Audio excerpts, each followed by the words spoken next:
Okay, let's talk about proper attic attire. Respirator, torch, gloves, flashlight. All right, everybody, welcome back. I finally have another tool video for you. This is going to be a short video about proper attic attire. So whether you're a home inspector or just a homeowner, if you're going to go into an attic, there's certain things you should have with you before you go in to protect yourself. So let's take a closer look. Okay, so look, if you're a new home inspector, this should be very informative for you. But if you've been doing this for a while, you probably know all this. So this is more guided towards new home inspectors and what tools to buy. I always like to say, buy nice or buy twice. So I know investing in your new home inspection business can be kind of overwhelming because, why buy this tool when I can get this one for $50 less? Well, is it going to last? That's the biggest question. When you're on a job and you have a steady schedule all laid out for the day, and then you get to your first job and one of your main tools fails on you, you're going to be smacking yourself in the head going, why didn't I buy that extra nice tool when I had the chance? So don't skimp on your tools. They have to be reliable, and don't ever forget, you always have to recharge your rechargeable stuff like your flashlights, your torches, anything else that you carry with you that needs charging. Your phone, even your phone or your iPad, if you're using one or the other for your report software. Always make sure you're ready to go to work, and so you don't have to worry about these little issues, because these little issues will turn into throwing a wrench in the rest of your day. So just a little tip for you: be prepared every time you leave the house to go to work, because that first job can always throw the rest of the day off, and then you're going to have a bad day. Okay, so as I mentioned, these are the tools I use every time I go into an attic. Real simple stuff. It's just about protecting myself from whatever I may run into in the attic. First thing is always the 3M respirator. This is a great tool. I've been using this exact one for past 10 years. If you need to change the filters, you just unscrew them, buy the right ones, put them back on, put the new ones on. I usually change these about every 6 months, unless I feel that they need to be changed sooner. But very great tool. Keeps you from breathing in all that airborne particles in the attic, like dust, fiberglass insulation. If there's loose asbestos materials, you don't want to disturb that and get that in your lungs. So this is highly recommended. Don't use one of these.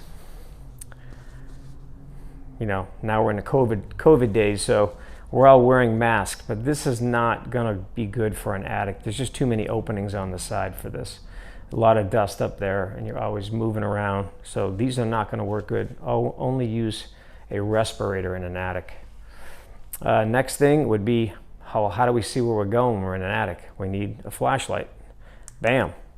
This is the Streamlight, as I've mentioned in other videos. Great flashlight, can't say enough good things about it. I've had it forever, and it's powerful, it lasts long, and it's rechargeable. That's the beauty of it.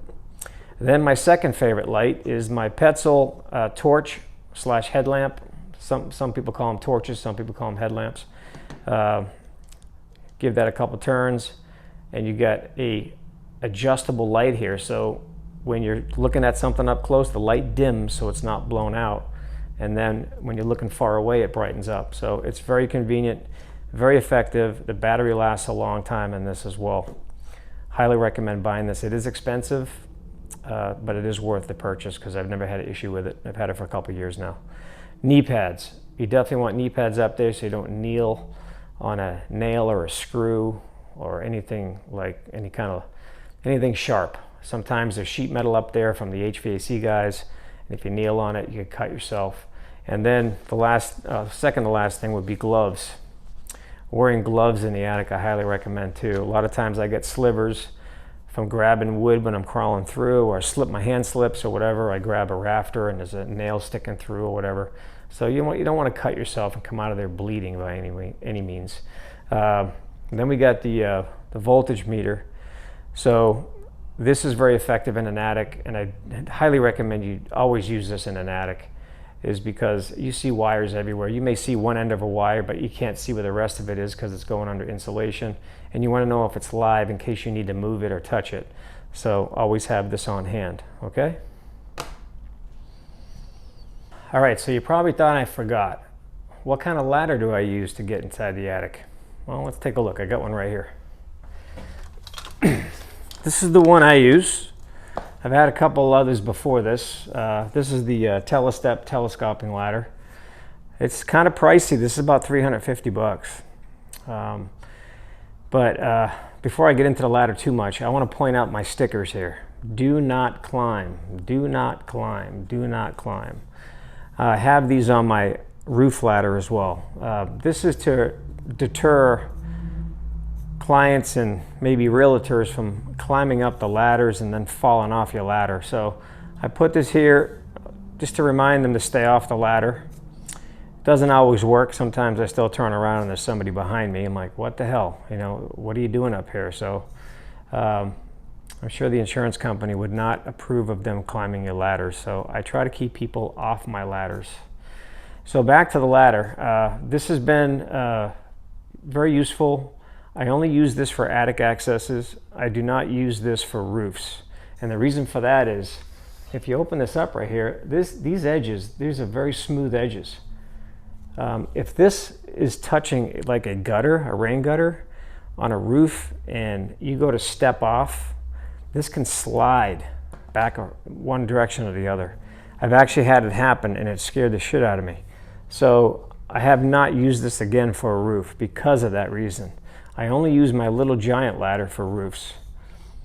So I don't recommend using these for roofs because there's just two smooth surfaces touching each other. Not a good idea. But I see people using for roofs every day, especially roofers. I see roofers on these things just about every day. I'm like, wow, okay. But anyway, that's just my opinion. I'm trying to stay safe, to stay alive. And this is what I use for attic accesses only.